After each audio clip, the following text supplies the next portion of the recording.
खोड़ा मामले में कौन सा मुस्लिम संगठन और कौन सा मुस्लिम जो है आरोपियों के पक्ष में खड़ा है? अगर एक भी मुस्लिम संगठन या एक भी आरोपी के पक्ष में कोई मुसलमान खड़ा तो मैं सबसे पहले उस मुसलमान का और उस संगठन का विरोध करूंगा, चाहे कोई हिंदू मारे चाहे कोई मुसलमान मारे। अगर मारने वाला दोषी है और उस पर गोली चला के बुलडोजर चलाना है तो बिना धर्म के बिना जाति के देखे हुए रोज बुलडोजर चलाओ, मैं आपके साथ खड़ा हूं। मेरा सवाल यह है कि एक लड़की जो है दहेज के कारण उत्तर प्रदेश के अंदर मार दी गई थी और उसमें समझौता हो गया। मेरा सवाल यह है कि जो एक एथलीट कल परसों जिसमें गोली मारी गई उनके अपराधियों के खिलाफ क्या कार्रवाई हो रही है? मेरा कहना यह है कि जो महिलाएं सरेआम छेड़ी जा रही है, जिनका बलात्कार हो रहा है, उन महिलाओं के ऊपर सिर्फ जाति देख के न्याय करना जो है वो सही है। कहना चाह रहे हैं धर्म और जाति देखकर न्याय हो रहा है। मैं इतना कहना चाह रहा हूं कि क्या कारण है कि कुछ विशेष मुद्दों को उठाकर उसे न्याय का रूप दे दिया जाता है। मैं खुल के अपराधी तो अपराधी है ना। हाँ देखिए, जो अपराधी है अपराधी है, ना तो अपराधी कोई जाति है ना कोई धर्म है। अगर आप खोड़ा में एनकाउंटर कर सकते हैं तो आप जो ये पैरा एथलीट हमारे इंटरनेशनल पैरा एथलीट मारे गए हैं उस पर क्या करेंगे? आप राजस्थान के अंदर उस बच्ची का बलात्कार हुआ, उन अपराधियों के खिलाफ क्या करेंगे? आप जो राजस्थान के अंदर जो घटना हुई है उस पर क्या करेंगे? जो उत्तर प्रदेश के अंदर जो दूसरी घटनाएं हुई है उस पर क्या करेंगे? मैं सवाल ये पूछना चाहता हूं कि खोड़ा में शोर मचाने वाले ये सवाल प्रशासन से पूछेंगे कि जिसका बच्चा मरा उसे कर्मचारी की नौकरी उस बच्चे को न्याय दिलाने के लिए काफी है, चाहे कुछ भी बनाया जा रहा हो। मैं आरोपियों में अपराधियों के पक्ष में बिल्कुल नहीं खड़ा हूं, क्योंकि जिसने कोई भी हत्या किया उसके खिलाफ कानूनी कार्रवाई होनी चाहिए। परंतु जो कानून है, कानून सबके लिए बराबर होना चाहिए। आपको ऐसा नहीं है, सवाल तो यही है ना कि बराबरी तो नहीं हो रहा ना। नहीं, यही तो दुख है कि आप एक मुद्दे को तो उठा देते हैं। मैंने आपको बताया कि एक किसान आंदोलन के अंदर एक लखबीर सिंह मारा गया, ठीक है, उसके जो भी आरोपी थे वो जेल से जब रिहा हुए तो उनका सम्मान स्वागत किया गया। उसके अलावा जो कानपुर के अंदर रोड रेस की एक घटना हुई जिसने बेचारे गरीबों को मार दिया, जब वो बाहर जमानत पे आए तो उसकी जो है बड़ी सम्मान पूर्वक जो है उनका सम्मान किया गया। एक माइनर रेप विक्टिम जब जेल से बाहर आया तो उसका स्वागत ऐसे किया कि जैसे वो वर्ल्ड कप जीत के आ रहा हो। तो ये मेरे जो सवाल है वो सवाल इसी चीज को लेकर है। एक चीज और रही इसमें, देखिए, सुप्रीम कोर्ट कई बार उत्तर प्रदेश को इस मामले में चेता चुका है कि ये जो बुलडोजर पॉलिसी है वो गलत है। अब देखिए, एक नया फैक्ट मैं आपको बताऊं कि खोड़ा कॉलोनी में जो भी अपराधी है, जो आरोपी है, मैं आरोपी और अपराधियों की बिल्कुल पैरवी नहीं कर रहा हूं। जिसने जो किया वो कानून के हिसाब से उसे सजा मिलनी चाहिए, परंतु कानून के हिसाब से मिलनी चाहिए, गैर कानूनी रूप से नहीं मिलनी चाहिए। अब जो ये बुलडोजर पॉलिसी है सुप्रीम कोर्ट ने मना कर दिया। जिस मकान पे आपने नोटिस चस्पा किया उसके सुनने में आ रहा है कि वो जो है मकान पहले ही बिक चुका है। उसके अलावा जो नौकरी मिली है वो एक सरकारी कर्मचारी की, जो सुपरवाइजर आपने बताया कि उसकी नौकरी मिली है। मुझे ये बताओ कि कब तक लोग मारते रहेंगे, कब तक लोग मरते रहेंगे? आप क्या उत्तर प्रदेश के अंदर, क्या भारत के अंदर, क्या कश्मीर के अंदर, क्या मध्य प्रदेश के अंदर, क्या राजस्थान के अंदर हम इन्हीं मौतों को पे जश्न मनाते रहेंगे, इन मौतों का डिस्कशन करते रहेंगे? देखिए, कोई भी आरोप, कोई भी अपराध अगर होता है सभी के लिए कानून की समान प्रक्रिया अपनानी चाहिए, अपनाई जानी चाहिए, कानून का पालन जरूरी है। अब ये कहे कि नहीं अपराधियों की जाति धर्म देखनी चाहिए, नहीं देखनी चाहिए। देखिए, अपराधियों कोई जाति नहीं होती। आप जो भी अपराध करें, चाहे वो हिंदू हो, चाहे मुसलमान हो, चाहे एससी हो, एसटी हो, ओबीसी हो, माइनॉरिटीज हो, या non SC ST OBC minorities हो, अगर वो किसी भी प्रकार से कोई भी अपराध कर रहा है तो सब पे बुलडोजर चलना चाहिए, सबके ऊपर वही कार्रवाई होनी चाहिए जो एक विशेष वर्ग पे कार्रवाई होती है।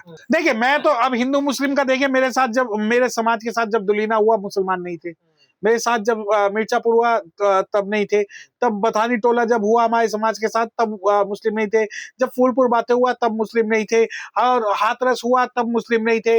हरियाणा, राजस्थान, उत्तर प्रदेश, मध्य प्रदेश, पंजाब और महाराष्ट्र के अंदर जितनी भी एट्रोसिटीज हुई हैं उनमें 99% जो है गैर मुस्लिम शामिल है। अब आप ये कहें कि नहीं 1% अगर मुस्लिमों ने अत्याचार किया तो हम आपके साथ खड़े हैं, तो आप अगर हमारे साथ खड़े हो मुझे ये बताओ कि हमारी जो महिलाओं के, जब बच्चियों के साथ कोई भी घटना हो रही है उस पर आपके आंसू क्यों नहीं निकलते? उसमें तो आप कह देते हो नहीं SC ST एक्ट हटाओ और जो है ये जो लोग झूठे मुकदमे दर्ज कराते हैं। तो मुझे किस एंगल से आप दिखाना चाहोगे? एक तरफ तो आप कहते हो हिंदू एक हो जाओ, परंतु जब मेरी बेटियों का बलात्कार, मेरी बहनों का बलात्कार एक हिंदू करता तो उसके खिलाफ खिलाफ आज तक कोई बुलडोजर नहीं चला, उसके आरोपियों को मौत नहीं दी गई, उनके आरोपियों का एनकाउंटर नहीं हुआ, परंतु वही जब कोई मुस्लिम कर देता तो आप ये सभी डिमांड करते हो। और रही बात कि जिस सूर्या के परिवार को आप सरकारी नौकरी दे रहे हो, जाति देख के दे रहे हो क्या यही आपका न्याय है? दूसरी बात, कानपुर के अंदर एक कांड हुआ था जिसके अंदर जो है जो मृतक है उसके परिवार को अच्छी नौकरी दी गई थी। अब सवाल यह है कि मैं मुस्लिमों के खिलाफ तो हिंदू हूं, परंतु जब मेरे समाज के ऊपर कोई अत्याचार होगा तब मैं हिंदू नहीं हूं, तब मैं जाटव हूं, मैं वाल्मीकि हूं, मैं दानुक हूं, मैं धोबी हूं, मैं कुमार हूं, मैं सिर्फ उस वक्त में जाति जब ऐसी घटनाएं सामने आती है तो लोग कहते हैं हिंदू खतरे में है। देखिए हिंदू, अब मैंने क्या बताया, अब एक जो पैरा एथलीट है हमारे त्यागी जी, जो जिनका मार दिया गया, क्या चिराग त्यागी, क्या वो उसके मामले में कठोर कार्रवाई नहीं होनी चाहिए? जो जितने, अभी मैं आपको एक बात बताऊं कि आज उत्तराखंड और हरियाणा के बीच में दुनिया भर के जो है वो डिस्प्यूट चल रहे हैं। अगर यहाँ की गाड़ियां वहां जाते हैं, वहां लड़ाई होती है, तो क्या वो लोग हिंदू नहीं है? क्या हिंदुओं के बीच में जो नफरत पैदा हो रही है उसे खत्म करने का आज समय नहीं है? परंतु ये कहता है कि हिंदुओं के बीच की नफरत तो हम खत्म नहीं करेंगे, परंतु हाँ मुस्लिमों के खिलाफ हमें एक होना है कि मुस्लिमों के खिलाफ अगर कुछ भी होगा तो तुम हिंदू हो, वरना हिंदू नहीं हो। भैया ऐसा है, आपके हिसाब से हमें अपना जो व्यू हम तय नहीं करेंगे कि मीठा मीठा गप गप, फिक्का फिक्का तू तू। अगर किसी भी कोई भी हत्या होती है तो जो आरोपी का बिना धर्म के, बिना जाति के, बिना प्रोटेक्शन के और बिना उसके जो सपोर्ट के, हमें सबके खिलाफ एक कानूनी पड़ेगा। 2027 में चुनाव है, यूपी की जमीन तैयार की जा रही है।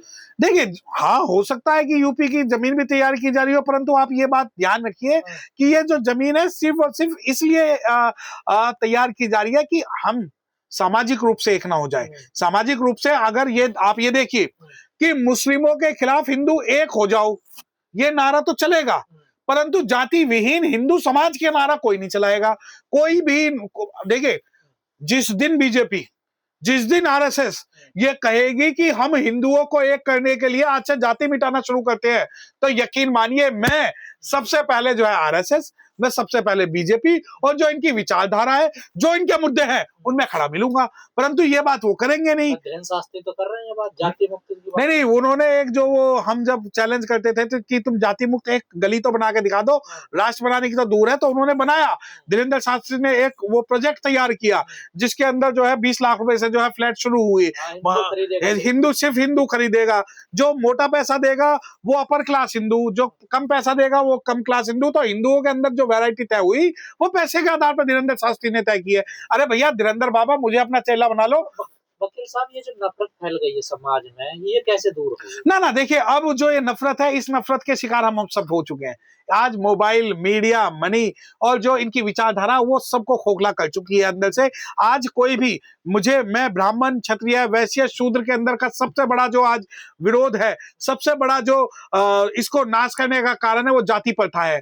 अब आप ये देखिए कि मैं किसी भी व्यक्ति, जब हम बात करते हैं कि भाई ये लड़का मार दिया, तो ये लड़के की पहले हम जाति देखेंगे कि किस जाति का है।